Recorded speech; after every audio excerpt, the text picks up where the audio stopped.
Hello everyone, welcome back to a new video. Today I'm going to be teaching you how to draw like the pros. You know, Sam does art, Mark Burnett, blew up. So I really don't like to talk much, so let's just go straight into it. Just as a chef needs a recipe to create a delicious dish, we artists need a recipe to create incredible art. One of our first fundamentals we must learn is perspective. And what is perspective, you might ask? Perspective is a concept that helps us create volume in figures and make objects seem real. Perspective explains why objects appear larger when you get closer and smaller when you move away. And many people find perspective difficult at first, but it's actually one of the easiest fundamentals to practice. And just so as you're seeing on screen, you have a square, a horizon line, a vanishing point, and vanishing lines. By connecting the lines to the vanishing point, you create a 3D square. It's that simple, literally. And once you master this, you can move to 2 or 3 point perspective, which are actually kind of cool. You can make a lot of great things with those, and if you're just a beginner, I really recommend doing this because it's gonna start developing your 3D skills within your brain.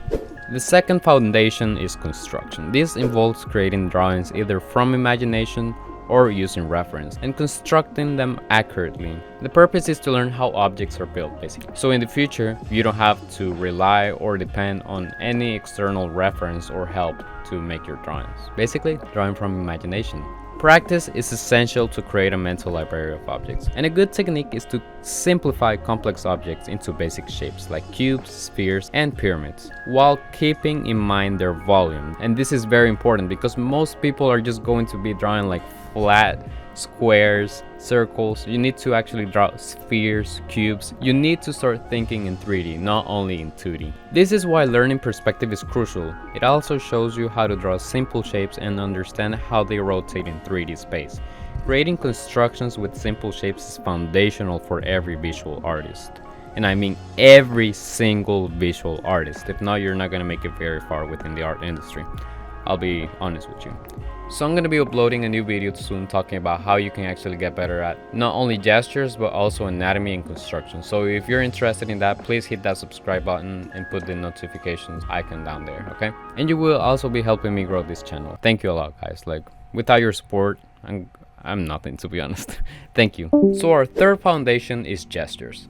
And talking about gestures, please don't miss that video. Gestures add expression and energy to our characters, making them look less stiff and rigid. The purpose of drawing gestures is to quickly capture the fluidity of pose, like a 3-minute pose, and gradually start increasing the time as you gain more experience with perspective and construction. You can use references and try to draw poses with much fluidity as possible. And for those ones who are more experienced watching this video, you can try putting that timer up to 10 or 15 minutes and actually analyzing how the actual gesture works within the pose. And you might try more complex poses. And I actually have some free resources in the description if you want to go download them. It's some free poses and you can start practicing with them immediately after you finish this video. So after finishing this video, go to the description and download those free poses so you can start working on them.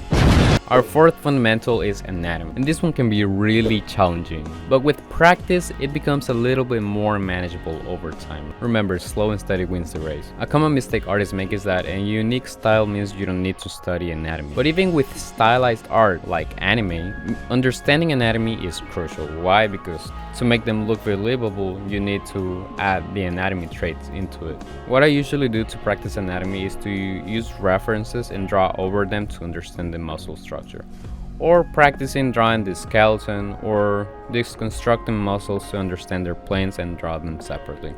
Remember, once again, mastering anatomy is a really hard subject to master, and we're all growing together, so leave down in the comments tips that you think that might help people learn anatomy better if I haven't mentioned it. So the fifth foundation covers light and shadows, and also color.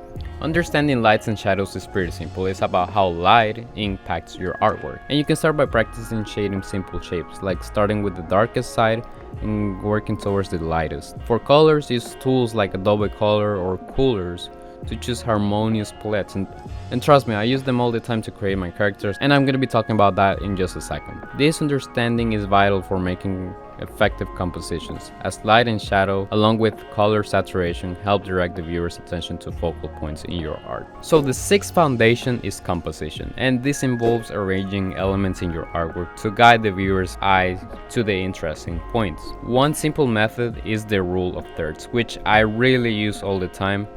and it basically divides the artwork with 2 vertical lines and 2 horizontal lines, placing important elements in their intersections. This helps storytelling and making your art more visually appealing. It might seem complex at first, but once you get the grasp of it, it becomes easier. So keep that in mind, okay? Ladies and gentlemen, last but not least important, we have design. This involves creating characters or elements that are aesthetically pleasing. For example, I designed a character in this video's thumbnail from my manga called X Universe.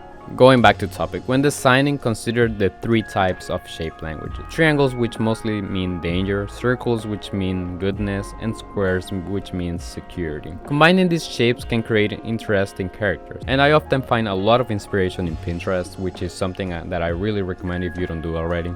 Like, it's a no-brainer. If you want to create really incredible characters, you should go to Pinterest and listen to music. If you're creating some kind of story, listen to some game music, your favorite music, for example, and that's how I usually do characters. Actually, having a lore for a character is more important than the design itself. Thank you guys for all your support on my previous video, and remember to always keep shining forward just like a star. See you.